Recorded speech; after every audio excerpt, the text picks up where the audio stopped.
Seja muito bem-vindo, aluno, seja muito bem-vinda, aluna, a mais uma aula do programa PUC Ensina. A aula de hoje é apresentada por mim, Tiago Narciso dos Santos, e pela Marcela Eduarda Rosa Penito, com orientação da professora Júlia Calvo. A aula de hoje será uma aula de história, no qual a temática é escravidão, memória e resistência.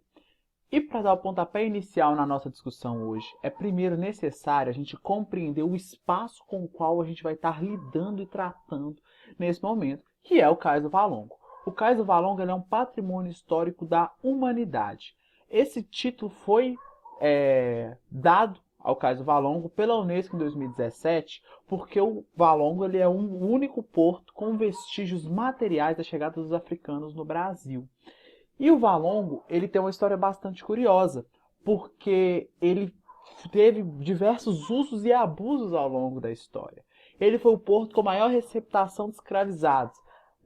Trata-se de uma média entre 500 mil a 1 milhão de africanos em situação de escravidão que chegaram ao Valongo. E com a proibição do tráfico, o Valongo ele acaba tendo seu nome mudado, ele se torna o Cais da Imperatriz, por ter recebido a Imperatriz Teresa Cristina, e logo depois o cais é soterrado. E a gente percebe ele aqui na foto hoje dentro do centro urbano do Rio de Janeiro, porque ele foi redescoberto. Ele hoje é tratado como um sítio arqueológico porque ele foi escavado novamente, e através dessas escavações a gente percebe o Valongo como uma referência de estudos e da valorização da memória e participação africana na história brasileira. É a gente pensar a ideia da escravidão, da abolição, como um princípio para o protagonismo negro dentro da história. Não mais o sujeito subalternizado que apenas sofre a violência, mas sim um ator próprio de sua história. E para isso, é necessário também a gente pensar algumas correlações entre escravidão e racismo. Porque eu disse que no Valongo desembarcaram quase que 1 milhão de negros escravizados. E no Brasil desembarcaram 4 milhões. Então o Valongo ele já se mostra como um ambiente bastante propício às discussões que a gente aqui apresenta.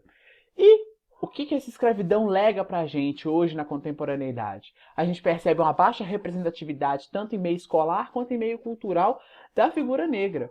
Aí eu deixo o questionamento aos alunos, aos que me ouvem. Quantos artistas negros vocês conhecem e acompanham? Quantos influencers, autores, músicos?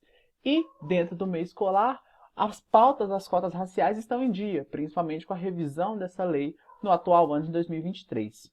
Outro legado que a escravidão deixa para a gente são os índices de homicídio no Brasil, porque quando a gente repara essa estatística com o marcador étnico, ou seja, a cor da pele, é perceptível que quase 80% das vítimas por morte violenta no Brasil são vítimas negras.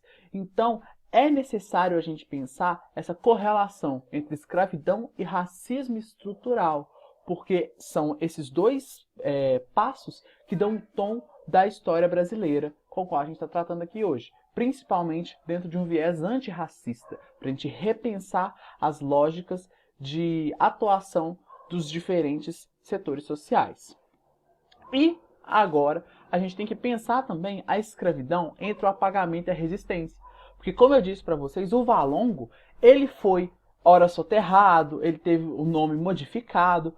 Então, é uma perspectiva de apagamento da história dos sujeitos que ali viveram. A história do negro que foi arrancado da África, que teve a sua morte social, teve seu nome modificado, a sua religião proibida, a sua língua proibida, para ser subjugado dentro da ótica da escravidão no Brasil. Então, a escravidão é uma das marcas definidoras do Brasil. Não se pode pensar a história brasileira sem pensar na história da escravidão e, principalmente atualmente, na história do racismo. Porque o racismo é esse grande legado que a escravidão deixou para nós. E é um racismo que se faz de maneira estrutural, ou seja, ele alicerça das nossas compreensões sociais. Então, nessa perspectiva, é necessário a gente pensar abordagens como a da imagem aqui, que é da exposição Pequenas Áfricas, que fica no Cais do Valongo, para a gente pensar esse protagonismo das comunidades negras. Então, eu agradeço a atenção de cada um de vocês e um forte abraço.